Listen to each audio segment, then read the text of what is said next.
दोस्तों, अगर आप सच में छठी मैया की कृपा पाना चाहते हैं तो कमेंट बॉक्स में लिखें जय हो छठी मैया की। छठी मैया का आशीर्वाद आपके परिवार पर सदैव बना रहे। माँ के लिए एक लाइक तो बनता है।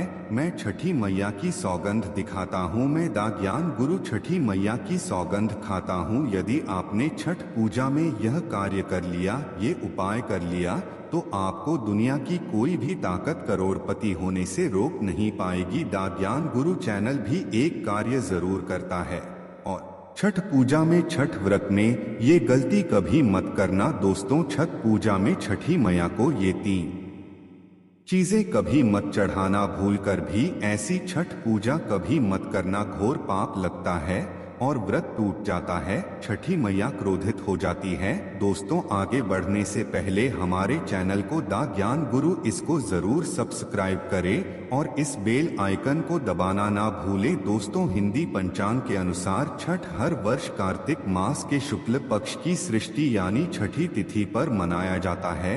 ये हमेशा दीपावली के 6 दिन बाद पड़ता है, जो नहाए खाए की परंपरा से प्रारंभ होता है। ये व्रत करने वाले व्रतधारी 36 घंटे तक निर्जला व्रत रखते हैं, जिसके बाद छठी मैया की आराधना और सूर्य देव को अर्घ्य देने के बाद इस व्रत का समापन किया जाता है। दोस्तों, सबसे पहले हम यह जानते हैं कि ऐसी कौन सी महिलाएं हैं जिन्हें छठ पूजा नहीं करनी चाहिए। लगता है घोर पाप और व्रत टूट जाता है, छठ मैया क्रोधित हो जाती है। दोस्तों, छठ पूजा का व्रत ऐसी महिलाएं गलती से भी ना रखें, अन्यथा आपकी संतान की मृत्यु हो सकती है, पति पर भारी संकट आ सकते हैं, उल्टा पाप के भागीदार बन सकते हैं। ऐसी महिलाएं छठ पूजा से रहें दूर।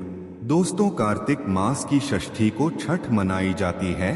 छठे दिन पूजी जाने वाली सृष्टि को बिहार में आसान भाषा में छठी मैया कहकर पुकारते हैं। ये त्योहार अपितु महाराष्ट्र, झारखंड, उत्तर प्रदेश तथा पश्चिम बंगाल में भी मनाया जाता है। मान्यता है कि छठ पूजा के दौरान पूजी जाने वाली ये माता सूर्य भगवान की बहन है, इसीलिए लोग सूर्य को अर्घ्य देकर छठ मैया को प्रसन्न करते हैं। वहीं पुराणों में माँ दुर्गा के छठे रूप कात्यायनी देवी, वो भी छठ माता का ही रूप माना जाता है। छठ मैया को संतान देने वाली माता के नाम से भी जाना जाता है।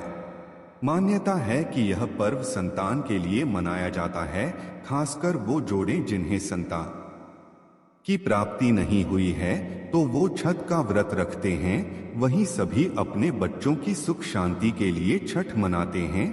लेकिन क्या आप जानते हैं, कुछ ऐसी महिलाएं भी हैं जिन्हें छठ पूजा का व्रत गलती से भी नहीं रखना चाहिए। यह सबसे बड़ा घोर पाप माना जाता है। महिलाएं ऐसी गलती कभी ना करें, तो चलिए जानते हैं। देखिए, सबसे पहले अपनी राशि कमेंट बॉक्स में जरूर डाल दीजिएगा। यदि आपकी राशि के अनुसार हमारे पास कोई उपाय होगा तो वह आकर हम आपके कमेंट के रिप्लाई में बता देंगे।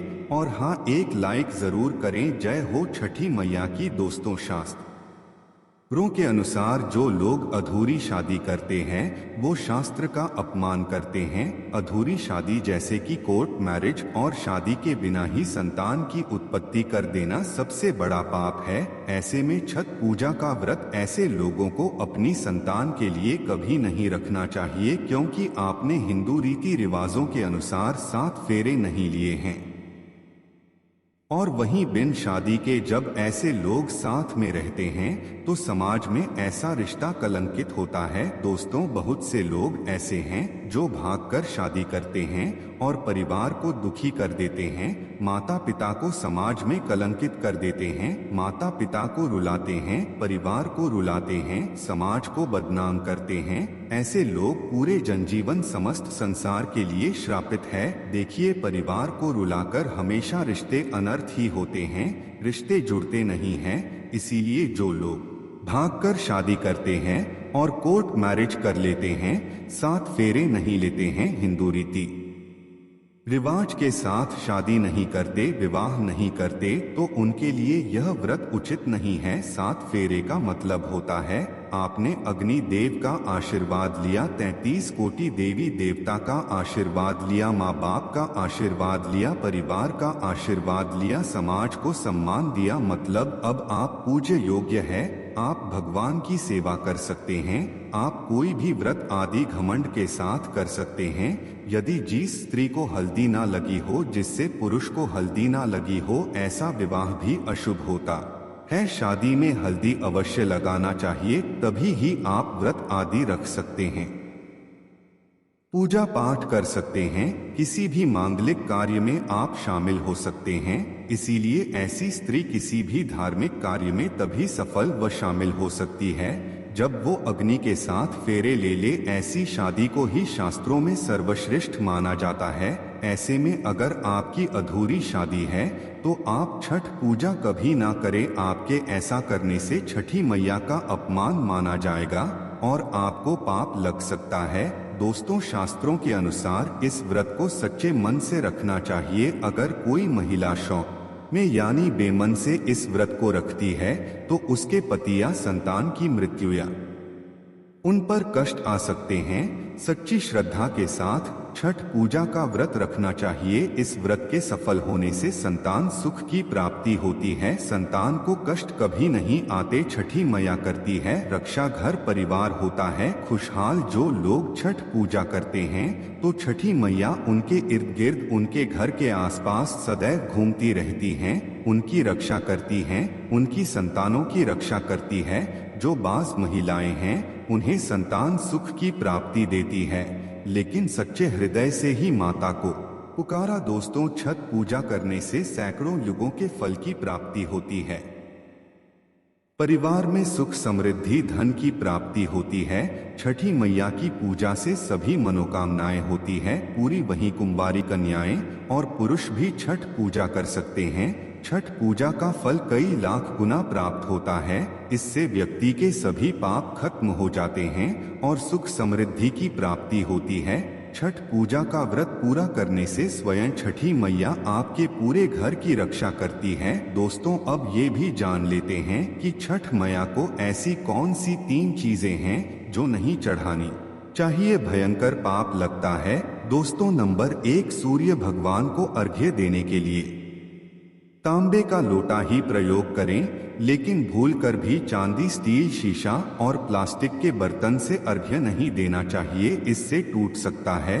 दोस्तों, नंबर 2, व्रत के दौरान घर में कभी भी मांस आहार ना बनाएं और ना ही परिवार में किसी को खाने दें। जो लोग इस दिन लहसुन प्याज का खाना बनाते हैं और खाते हैं तो उन्हें छठी मैया उल्टा बर्बाद कर देती है, श्राप दे देती है। इस दिन छठी मैया को भोग लगता है, तो घर में यदि आपके परिवार में किसी ने व्रत रखा है तो आप भी लहसुन प्याज का इस्तेमाल ना करें। आप किसी और दिन को खा सकते हैं, लेकिन मांस, मदिरा, लहसुन, प्याज आदि ना खाएं। मान लीजिए छठ व्रत आपकी बहन ने रखा है और आप दूर भी रहते हैं, तब भी आप लहसुन प्याज ना खाएं नहीं तो उनका व्रत टूट सकता है।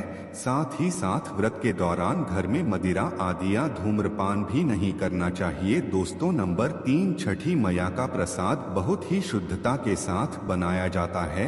उनका प्रसाद हमेशा ऐसे चूल्हे पर बनाएं जिसे ताजी लेपा गया हो। यदि गैस पर बना रहे हो तो गैस स्टोव को अच्छी तरह से धो लें। पहले से बने चूल्हे पर कभी प्रसाद ना बनाएं, इसके लिए नया चूल्हा ही बनाएं। दोस्तों, नंबर 4, सूर्य को अर्घ्य देने से पहले कभी भी भोजन ग्रहण न करें, घोर पाप लगेगा। व्रतधारी लोगों को पहले और दूसरे दिन सूर्य को जल देने के बाद ही भोजन करना चाहिए। नंबर 5, छठी मैया से मांगी मन्नत अगर पूरी हो जाए तो आपको अपनी मन्नत का पूरा होने की विशेष पूजा जरूर करनी चाहिए, अन्यथा मैया के प्रकोप का सामना करना पड़ सकता है। नंबर 6, छठ का व्रत करने वालों को जमीन पर 4 दिन तक सोना चाहिए। छठ पूजा वाले कमरे में ही अपना आसन लगाना चाहिए। ऐसे में आपको छठ मैया का ध्यान करते रहना चाहिए, इससे माँ आपके व्रत को संपूर्ण करती है और कोई भी विघ्न बाधा नहीं आती है। नंबर 7, जिस जगह पर प्रसाद बन रहा हो वहां साधारण भोजन भी नहीं बनाना चाहिए, साथ ही साथ उस स्थान पर खाना भी वर्जित है। दोस्तों नंबर 8, प्रसाद बनाते हुए नमक का हाथ भी किसी पूजा की वस्तु या प्रसाद से नहीं छूना चाहिए। दोस्तों नंबर 9, पूजा के दौरान अपनी वाणी को बुरी बातों से थोड़ा दूर रखें, जुबान पर गंदे विचार भी नहीं लाना चाहिए। छठी मैया का आशीर्वाद पाने के लिए मन में गंदे विचार नहीं लाने चाहिए। नंबर 10, घर में पूजा के दौरान झूठे बर्तन और गंदे कपड़ों का ढेर बिल्कुल नहीं होना चाहिए, इससे छठी मैया क्रोधित हो जाती है और व्रत टूट जाता है। छठी मैया को साफ सफाई बहुत पसंद है। व्रत के दौरान अपने घर को साफ सुथरा रखें और गंगाजल से छिड़काव अवश्य कर लें, इससे पूरा घर पवित्र हो जाता है और छठी मैया का आशीर्वाद प्राप्त हो जाता है। दोस्तों आज हम आपको छठी मैया की कृपा पाने के लिए एक ऐसा उपाय बताएंगे जिससे आप सबसे जल्दी करोड़पति हो जाएंगे। मैं छठी मैया की सौगंध खाता हूं, अगर आपने यह उपाय कर लिया तो आपको दुनिया की कोई भी महाशक्ति, कोई भी व्यक्ति करोड़पति होने से, धनी होने से, धन ऐश्वर्य, प्रगति, सौभाग्यशाली, उत्तम जीवन साथी, धन संपदा, सकारात्मक ऊर्जा प्राप्त करने से कोई नहीं रोक पाएगा। यह उपाय आप कॉपी पेन पर लिखकर रख लें, आपके बहुत काम आएगा। हम उपाय बताने वाले हैं, उपाय को ध्यान से सुना, आपकी कायाकल्प हो जाएगी। ये उपाय छठ पूजा वाले दिन ही करना है। आइए जानते हैं उपाय। यह उपाय आपको द ज्ञान गुरु चैनल पर ही मिलेगा। यदि कोई और ये उपाय बताए तो समझो वो फ्रॉड है। देखिए, एक नमक का पैकेट ले हुआ या डेली वाला ले सकते हैं और एक पानी की बोतल और 51 रुपए की दक्षिणा तथा 100 ग्राम की सरसों के तेल की बोतल और 50 ग्राम सूखी लाल मिर्च में 500 ग्राम चावल और 500 ग्राम उड़द की काली दाल और 5 रुपए के बताशे, ये सभी 8 सामग्री एकत्रित कर ले, किसी कपड़े में बांध ले या थैली में ले ले। सभी सामग्री को मिक्स मत करना, अलग अलग पैकेट में एक ही थैली में डाल ले। अब ये सामग्री किसी गरीब व्यक्ति को दान में दे देना। मैं छठी मैया की सौगंध खाता हूँ, मैं द ज्ञान गुरु छठी मैया की सौगंध खाता हूँ। यदि आप करोड़पति ना हो जाओ तो मुझे बताना, आप हमारे चैनल को अनसब्सक्राइब कर देना, आपका भाग्य बदल जाएगा। यदि आप व्यापारी हैं तो आपका व्यापार 100 गुना बढ़कर चलेगा। यदि आप स्टूडेंट हैं तो आपका मन पढ़ाई में खूब लगेगा, सरकारी जॉब लगेंगी, संतान की प्राप्ति होगी, विवाह में हो रही देरी तो वह भी पूरी हो जाती है। यदि बीमार व्यक्ति आपके घर में कोई हो और खाट पर पड़ा है तो यह दान करें, वह तुरंत ठीक हो जाएगा, बहुत फर्क पड़ेगा। दोस्तों ये उपाय हम भी जरूर करते हैं और हम अवश्य करेंगे। हमें छठी मैया की कृपा साक्षात प्राप्त हुई है। यह उपाय सैकड़ों साल से हमारे बुजुर्ग करते चले आ रहे हैं और यह उपाय मैं अवश्य करता हूँ। आप यह कार्य पूर्णिमा अमावस्या पर भी कर सकते हैं। दोस्तों आप में से कौन कौन छठी मैया का आशीर्वाद पाना चाहता है तो सच्चे दिल से कमेंट बॉक्स में लिखें, जय हो छठी मैया की। छठ मैया के लिए एक लाइक तो बनता है।